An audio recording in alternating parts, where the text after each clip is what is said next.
Mexa-se está no ar. Vamos falar de exercício. 2 exercícios particularmente.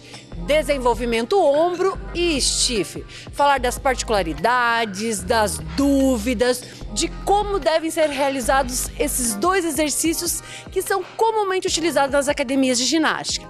Você não vai perder. É agora no Mexa-se.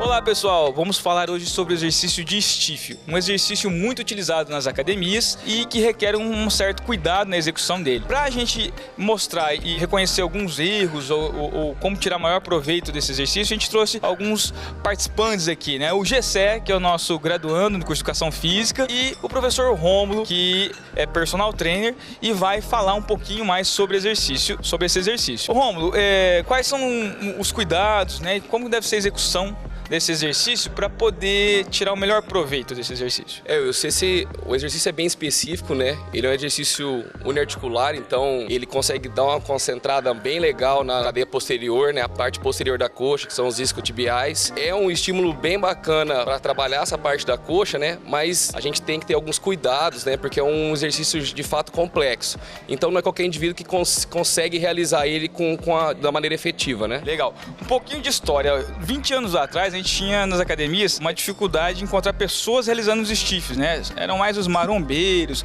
por conta do medo da execução dele, né?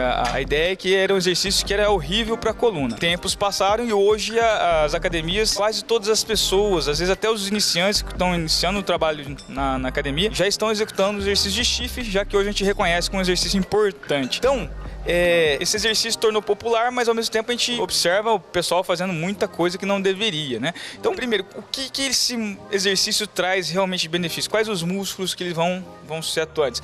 E depois, vamos aproveitar o Gessé aqui, né?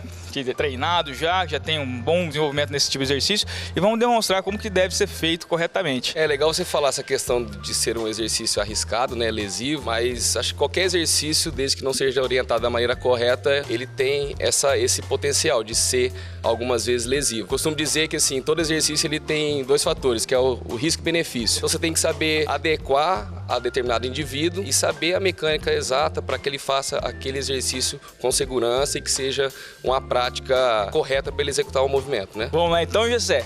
O Gessé já faz esse exercício há algum tempo, né, Gessé? Isso aí, faz um tempinho que eu treino já, então para iniciantes é um pouco mais difícil, mas para quem tem uma vivência já vai ficando cada vez mais fácil, né, mais automatizado. Vamos lá então, como que a gente começa esse exercício então? A primeira coisa a se fazer é sempre ter um bom posicionamento para você conseguir olhar o seu aluno, conseguir identificar todas as angulações do ponto onde ele está realizando o movimento. Então, essa vista aqui é a vista mais correta de você olhar esse movimento, esse exercício, né? O Gessé ele fez uma pegada invertida aqui que também não interfere muito, né? As pessoas geralmente usam essa pegada com carga um pouco mais elevada para conseguir sustentar mais a barra. Reparem que aqui ele faz a flexão do quadril, né? Ele desce ele faz o movimento descendo a barra. Vamos lá, Gessé, manda 3 repetições aí. E ele mantém toda essa cadeia posterior aqui tensionada, né? Então, ele desce sem relaxar as escápulas aqui, né? Então, isso é um fator bem importante, né? Para aqui em cima, Gessé. Sempre manter as escápulas bem retraídas aqui, tensionadas, para que você tensione e ative toda essa cadeia posterior junto com a parte posterior da coxa. E um detalhe importante que às vezes as pessoas não podem não se atentar é a carga dos pés. Então, manter a pressão contra o solo sempre nos calcanhares, né? Faz com que você ative ainda mais toda essa cadeia posterior. Aí o que acontece aqui? Os erros comuns, né? A cabeça, ela vai sempre acompanhar a linha da coluna. Então, o jeito que o Gessé está realizando, tá correto o movimento. Vamos lá, Gessé, mais uma.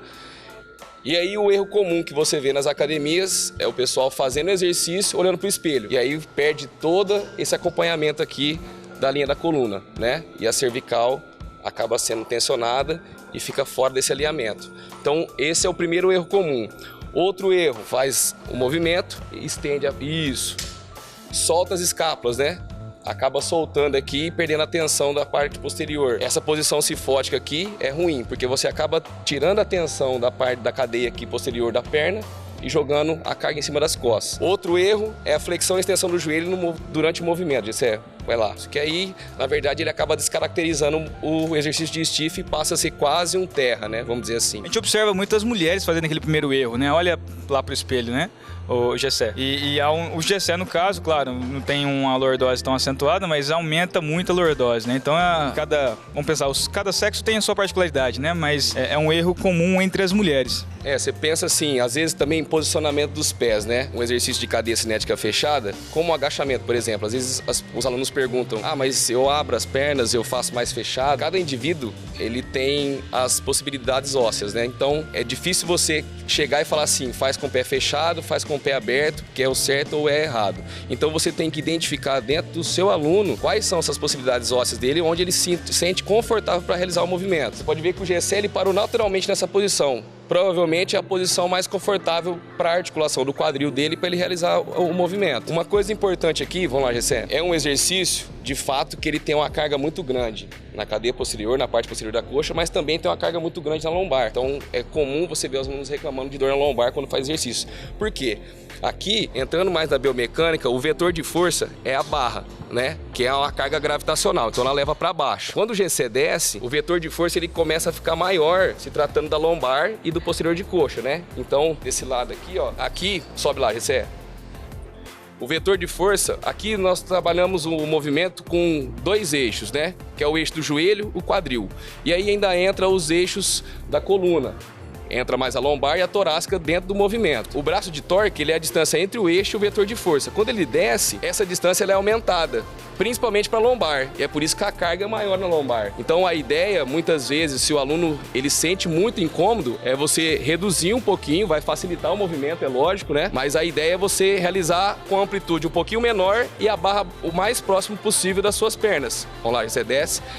E aí o braço de torque ele acaba sendo menor. É claro que o trabalho muscular vai ser mais baixo também. E, contrapartida, para você aumentar o grau de dificuldade, é aumentar o tamanho do braço de torque, que é a distância entre o eixo e o vetor de força.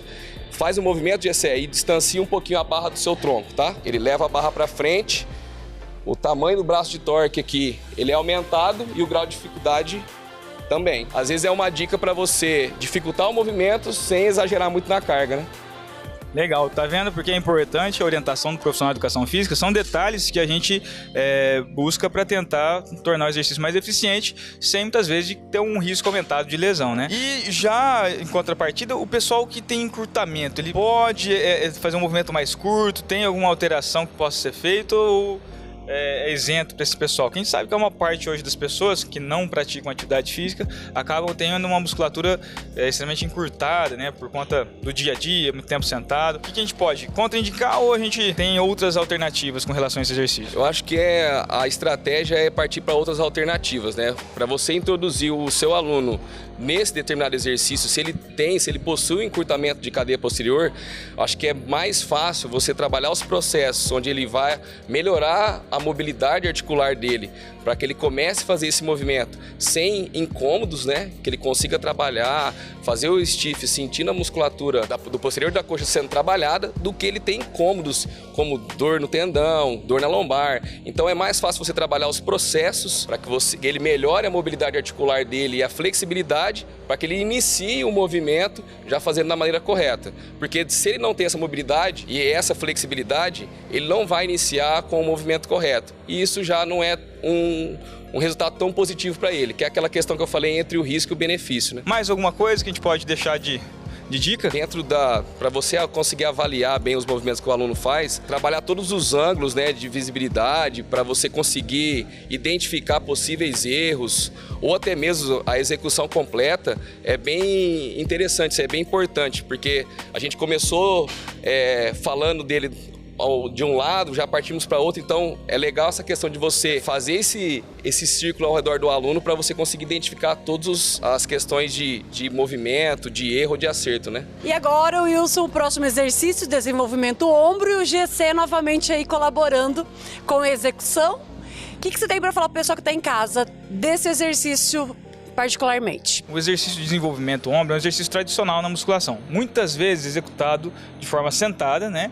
Que a gente depois até pode comentar alguma coisa. E também hoje com os levantamentos olímpicos, o CrossFit trouxe de novo a forma em pé, que muitas vezes é até mais apropriado que realmente a forma sentada. Então é um exercício no qual o objetivo é enfatizar os deltoides, né? Toda a musculatura de ombro. Claro que a gente sempre fala de ter uma ênfase maior na parte anterior, lateral. No entanto, é um exercício completo, né, que exige a ativação da musculatura de deltoide.